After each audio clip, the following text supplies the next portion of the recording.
Hello student, आप सभी का फिर एक बार स्वागत है हमारे यूट्यूब चैनल पे मुंबई वाले सर गाइज। आज के वीडियो में हम लोग यहाँ पे देखने वाले हैं राइटिंग स्किल्स के जो हॉट टॉपिक है वो उसके बारे में कि कौन से टॉपिक पे कल के पेपर में हम लोग को पूछा जा सकता है या कौन से इंपॉर्टेंट टॉपिक है। क्योंकि बहुत बार हमें कमेंट आए कि सर कुछ इंपॉर्टेंट टॉपिक के बारे में बताइए, तो ये कुछ मेरे हिसाब से इंपॉर्टेंट टॉपिक है। इसके बारे में कल के पेपर में आपको लिखने के लिए आ सकता है, तो वीडियो बहुत ही इंपॉर्टेंट होने वाला है। इसमें मैं आपको सभी राइटिंग स्किल्स से रिलेटेड टॉपिक्स है वो शेयर करने वाला हूँ, तो वीडियो बिना स्किप के एंड तक जरूर देखिए। And yes guys, first time visit कर रहे हो तो प्लीज़ गाइज चैनल को सब्सक्राइब करके रख दीजिए, क्योंकि इससे क्या हो जाता है आपको जो भी मेरी नई वीडियो है इसका नोटिफिकेशन मिल जाता है एंड आप लोगों को देख के अपना पढ़ाई उस तरह से इंप्रूव कर सकते हो। ओके, तो चैनल बहुत ही इंपॉर्टेंट होने वाला है, क्योंकि यहाँ पे गाइज मैं आपको कंटिन्यू एक दिन में 5-5, 10-10 वीडियो जैसे अदर चैनल्स पे कुछ हो रहा है तो वैसा मैं यहाँ पे नहीं कर रहा हूँ। कुछ लिमिटेड ही वीडियो रहेगी लेकिन काम की रहेगी, तो इसके लिए चैनल को सब्सक्राइब करके रख दीजिए। तो चलो देख लेते हैं कि कौन से हॉट टॉपिक है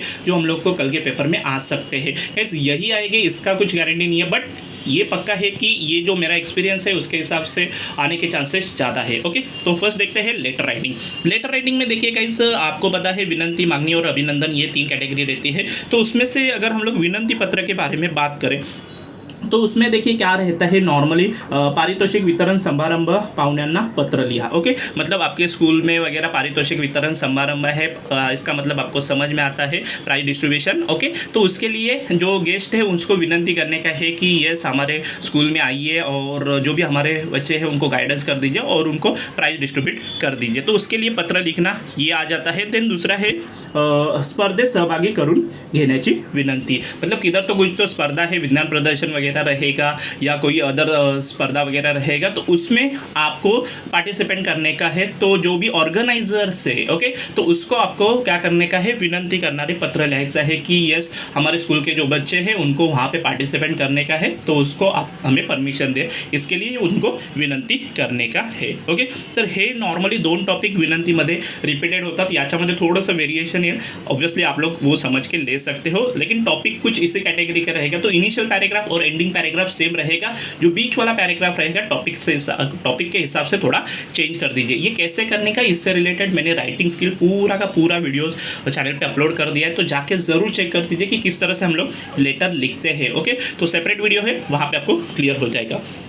देन उसके बाद अगर हम लोग बात करेंगे मागणी पत्रामध्ये बघा नॉर्मली काय असतं, तर बऱ्याच वेळेला काय असतं, पुस्तकाची मागणी। ओके, कुठेतरी प्रदर्शन भरलेलं आहे पुस्तकाचं, तर तिथे मागणी करा, किंवा एखादं पुस्तकाचं काय बोलतो त्याला दुकान आहे त्याच्याकडे तुम्ही पुस्तकाची मागणी करा, किंवा रोपांची मागणी करा। रोपांची मीन्स जो पेड़ रहते हैं छोटे, उसका मागणी करने का है। वो खेळाचे साहित्य, ओके, तेही माहिती है तुम्हाला, खेळाचे साहित्य आपके स्कूल के लिए स्पोर्ट्स का जो भी मटेरियल है वो लग रहा है, तो उसका साहित्य प्रयोगशाला मीन्स जो आपका लैब रहता है उसका भी जो इंस्ट्रूमेंट्स है वो सब। अभी देखिए यहाँ पे पुस्तकाची मागणी असेल, रोपाची मागणी असेल, खेळाची मागणी असेल, किंवा प्रयोग साहित्याची मागणी असेल, तो इसमें आपको क्या करने का है, तो इनिशियली आप लोग लिखोगे कि अपने जो मुख्याध्यापक है त्यांच्या आज्ञेनुसार पत्र वगैरह लिखतोय मी, विद्यार्थी प्रतिनिधि वगैरह ये सब लिख सकते हैं। सेकेंड पैराग्राफ में आपको डिटेल्स में लिखने का है कि क्या है उसमें, तो उसमें जैसे मैंने आपको कहा है कि पूरा का पूरा कि क्या चीज़ का मांगनी कर रहे हो वो लिखने का, देन डिस्काउंट वगैरह दो ये सब चीज़ें लिखने का,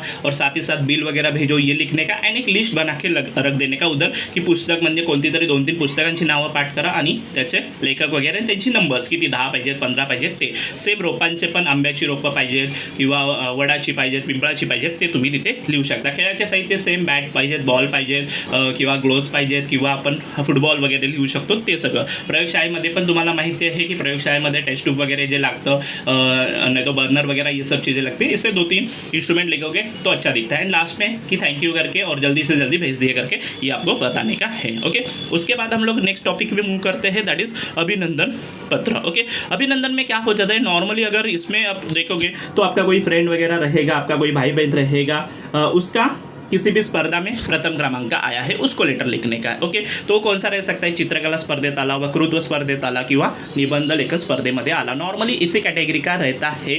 या कोई ऑर्गेनाइजर है, उसने जो भी फंक्शन है वो अच्छी तरह से ऑर्गेनाइज किया, तो उसका अभिनंदन करना, ये भी एक टॉपिक रहता है। मैंने यहाँ पे लिखा नहीं है बट वो एक रह सकता है। तो यहाँ पे ये टॉपिक्स बार बार रिपीट किए जाते हैं। तो इस केसेस में देखिए आपको पहला इनिशियल पैराग्राफ पे बताने का है कि कैसे आपको पता चला कि उसका स्पर्धेमध्ये पहिला क्रमांक आला, ते म्हणजे न्यूज न्यूजपेपरमध्ये वगैरे वाचलं असं तुम्ही काहीतरी लिहू शकता. सेकंड पॅरेग्राफमध्ये त्याने त्याच्यासाठी काय काय मेहनत घेतली, म्हणजे कसे चित्रकारांची प्रॅक्टिस करायचा, कलर्स कसे भरायचा, किंवा वक्तृत्वासाठी कसे भाषण वगैरे करायचा, किंवा निबंध लेखनासाठी कसं तो लेखन करायचा, त्याचं हँडरायटिंग कसं होतं, हे सर्व तुम्हाला सेकंड पॅरेग्राफमध्ये. आणि तिसऱ्या पॅरेग्राफमध्ये की यस मलाही तू शिकव वगैरे, हे सगळं तुम्ही त्याच्यामध्ये लिहू शकता. तर अशा प्रकारे हे होतं.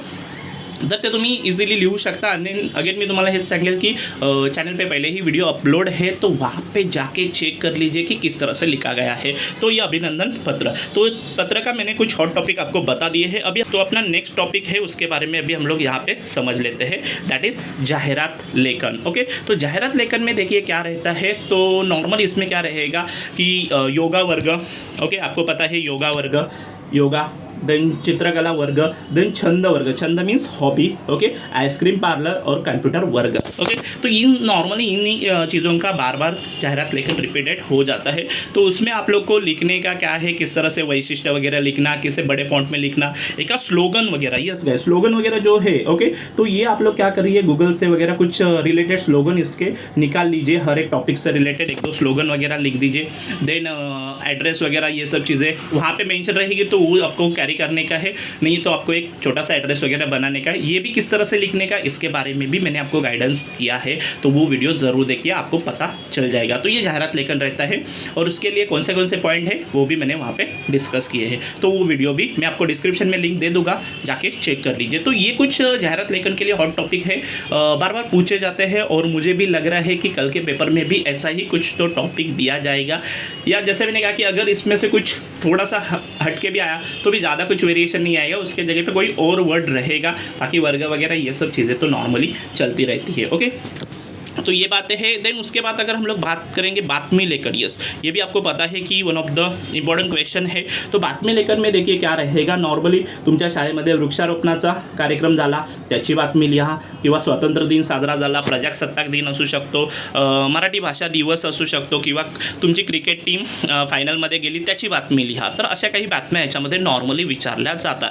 बाकी हे दिन खूप असतात की वृक्षारोपण दिन, स्वातंत्र्य दिन, मराठी भाषा दिन वगैरे, प्रजासत्ताक दिन किंवा बाल दिवस वगैरे. तर असे काही दिवसाची बातमी तुम्हाला लिहायला सांगतात. तर त्याच्यामध्ये तुम्हाला तेच लिहायचं आहे की कसा कार्यक्रम सुरू झाला, कार्यक्रमाचे पाहुणे कोण होते, कुठे कार्यक्रम चालू झाला, किती वाजता चालू झाला, कोण कोण उपस्थित होतं, त्यांनी काय काय गायडन्स केलं, आणि कोणते कोणते कार्यक्रम झाले, हे सर्व तुम्हाला त्यामध्ये लिहायचं आहे. अगेन हे कसं लिहायचं याच्याबद्दल मी तुम्हाला सांगितलेलं आहे, तो जाके वीडियो अगेन चेक कर लीजिए, आपको पता चल जाएगा. लेकिन ये कुछ हॉट टॉपिक है जिसके बारे में अपने को पूछा जाता है. अभी हम लोग बात कर लेते हैं जो हमारा लास्ट वाला टॉपिक है, दैट इज निबंध लेखन. ओके, तो निबंध लेखन में अगर हम लोग बात करेंगे तो यहाँ पे देखिए प्रसंग लेखन के लिए अगर हम लोग बात करेंगे तो जो बातमी लेखन के लिए टॉपिक है वही टॉपिक पे आप लोग को क्या करने का है. आप लोग जैसे कि मैंने यहाँ लिखा है तुम्ही कार्यक्रमाला उपस्थित आहात तर प्रसंग लेखन करा. अभी कौन से कार्यक्रम के लिए उपस्थित हो आप लोग, तो जैसे कि आपके स्कूल में प्रजासत्ताक दिन सेलिब्रेट हुआ या स्वतंत्र दिन सेलिब्रेट हुआ, उस पर आप लोग प्रेजेंट है, तो आपको प्रसंग लिखने का, मतलब ऑलमोस्ट बातमी लेखन जैसा ही काम बन जाता है. तो वही चीज़ें लिखने की है कि क्या क्या चीज़ें हुई और किस तरह से हुई, और आप लोग ने क्या क्या सीखा वगैरह, ये आपको लिखने का है. यस, लेकिन ये बातमी लेखन एक पेज का लिखेंगे तो यहाँ पे हम लोग 2 पेज का लिखने वाले हैं, क्योंकि इसके लिए मार्क्स भी तो ज़्यादा है, राइट. तो ये बात आप लोग को याद रखने की. इसमें मोस्ट ऑफ द ऐसे तरह से ही प्रसंग रहते हैं जिसके जगह पे आप लोग प्रेजेंट हो और आपको उसके जगह पे लिख देने का. या विज्ञान प्रदर्शन आप लोग देख पा रहे हो यहाँ पे, विज्ञान प्रदर्शनाला तुम्ही तिथे उपस्थित होता, आणि यस त्याच्यासाठी तुम्हाला काय करायचं आहे, परत एकदा प्रसंग लेखन लिहायचं आहे की तुम्ही विज्ञान प्रदर्शनामध्ये काय काय बघितलं. मग त्यातला एखादा एक्सपेरिमेंट असेल, तो प्रयोग ज्याला आपण बोलतो, ते तुम्हाला एक्सप्लेन करायचं आहे. तर हे काही टॉपिक रिपीटेडली विचारले जातात किंवा असे काही येऊ शकतात उद्याच्या पेपरमध्ये. त्याचबरोबर तुमचा शाळेतील निरोप समारंभ सेंड ऑफ, जिसे हम लोग बोलते हैं कि तो ये सेंड ऑफ जो है ये किस तरह से हुआ, इसमें क्या क्या चीज़ें हुई, जो चीज़ें हुई है आपको पता ही रहेगा, अभी रिसेंटली ही मेमोरी आपका है, तो वही चीज़ें आपको यहाँ पे लिखने का है, और अच्छी तरह से प्रॉपरली 4 पैराग्राफ में लिखने का. ये सभी के बारे में अगेन मैंने वीडियो बना के रखा है, जाके ज़रूर चेक कर लीजिए. तो ये कुछ हॉट टॉपिक है प्रसंग लेखन के लिए. अभी उसके बाद हम लोग बात करेंगे वैचारिक लेखन. तो तो वैचारिक लेखन में देखिए, नॉर्मली वैचारिक लेखन में पानी और निसर्ग इसको ज़्यादा प्रायोरिटी दिया है और शेतकरी इसके बारे में। ओके, तो मोस्ट ऑफ द टॉपिक अगर हम लोग इसमें देखेंगे वैचारिक लेखन में, तो यहाँ पे आता है पाणी हे जीवन, पाणी हे जीवन आपण ज्याला म्हणू शकतो, पाणी वाचवा पाणी जिरवा। ओके, तो ये रह सकता है झाडे लावा झाडे जगवा, निसर्ग माझा गुरु। ओके, तर हे काही टॉपिक्स आहेत, हे हॉट टॉपिक आहेत, हे बऱ्याच वेळेला रिपीटेड झालेले आहेत और इसी कैटेगरी का रहेगा। भी इसमें थोड़ा थोड़ा वेरिएशन आ सकता है, लेकिन अगर ऊपर के दो देखें तो पानी का इंपॉर्टेंस बताया है, नीचे के दो देखा जाए तो पेड़ या निसर्ग नेचर इसका इंपॉर्टेंट बताया है। तो इस तरह से ये टॉपिक बार बार रिपीटेड हो जाते हैं। देन उसके बाद अगर आप लोग देखोगे तो यहाँ पे संगणक युग, विज्ञान युग, जैसे कि अभी जो कंप्यूटराइज ये इरा चला है उसके बारे में, या विज्ञान युग इसके बारे में, और जय जवान जय किसान, जैसे मैंने बोला कि किसान वगैरह और कंट्री के जो जवान है आर्मी वाले हैं उनके बारे में आपको यहाँ पे पूछा जा सकता है। और ये कुछ हॉट टॉपिक है। इसके अलावा और भी 2-3 अगर टॉपिक मैं बोलूँ तो आई संपावर गेली तर, ओके, आई संपावर गेली तर ये वाला रहेगा, या अगर मी पंतप्रधान झालो तर, ओके, तो ये कुछ है जिसके बारे में आपको लिखना पड़ सकता है, या उसके बारे में आप लोग लिखने के लिए ट्राई कर लीजिए, या जैसे मैंने कहा कि थोड़ा सा स्टडी कर लीजिए। तो ये कुछ हॉट टॉपिक है, मेरे ख्याल से ये रिपीटेड पूछे जाते हैं, और जैसे मैंने कहा कि आपके पेपर में कल की ये दिखने के चांसेस ज़्यादा है, तो अच्छी तरह से कर लीजिए। यहाँ पे मैंने 2 टॉपिक के ऊपर आपको कुछ इंपॉर्टेंस या हॉट जो क्वेश्चन है वो नहीं दिए हैं। वो है, एक है कथा लेखन। ओके, अगर आप लोग ने देखा रहेगा तो कथा लेखन के बारे में मैंने कुछ बोला नहीं है, क्योंकि कथा लेखन का कुछ ऐसा स्पेसिफिक टॉपिक आते नहीं है बार बार। लेकिन आप लोग कथा लेखन के लिए क्या करने का इसका वीडियो मैंने बनाया है। 2-4 कथा वगैरह प्रॉपरली रीड कर लीजिए। देखिए, अगर आगे आप लोग ने रीड किया हुआ तो आप लोग अच्छी तरह से कर सकते हो। और दूसरा है आत्मकथन। ओके, जो निबंध का पैटर्न है आत्मकथन, उसके बारे में मैंने बोला ही नहीं है। और मैंने आपको पढ़ाते हुए भी बोला था कि आत्मकथन लिखेंगे ही नहीं, क्योंकि यहाँ पे बहुत बार मिस्टेक हो जाता है और बच्चे प्रॉपरली लिख नहीं पाते। तो बेटर है कि इसको अवॉइड कर दीजिए। प्रसंग लेखन, वैचारिक लेखन बेस्ट है, उसमें आप लोग स्कोर भी कर सकते हो और आप लोग लिख भी सकते हो। ओके, तो इस तरह से यहाँ पे आपको बताने का है। समझ में आया गाइज? ओके, तो गाइज आई थिंक आपको ये जो टॉपिक्स मैंने बताया है ये समझ में आए रहेंगे। तो इस वाले टॉपिक पे ऊपर आप लोग काम कर लीजिए, और कथा लेखन के लिए 2-4 कथा पढ़ लीजिए। आत्मलेखन टोटली अवॉइड कर लीजिए, ताकि आप लोग के कुछ भी दिक्कत नहीं आएगी। आई होप कि आपको ये चीज़ें अच्छी तरह से समझ में आ रहेगी। इसके ऊपर काम कर लीजिए, आपको कल के पेपर में ऐसे ही और इसी तरह से या इसमें से ही कुछ टॉपिक 100% दिख जाएगा। तो बस गाइज आज के लिए इतना ही रहेगा। Thank you.